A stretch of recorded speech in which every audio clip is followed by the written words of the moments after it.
Governor Abbott and the Texas Department of Housing and Community Affairs have come up with a way to help Texans experiencing housing challenges thanks to COVID-19. Texas will now provide home tenant-based rental assistance. Now, these funds are made possible by a series of waivers recently authorized by the U.S. Department of Housing and Urban Development.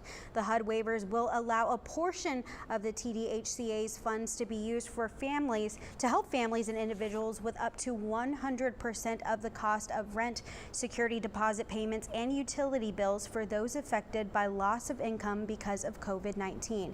Now, those needing assistance should visit Help for Texans to search for rental assistance providers. You can find that link on our website at KIIITV.com.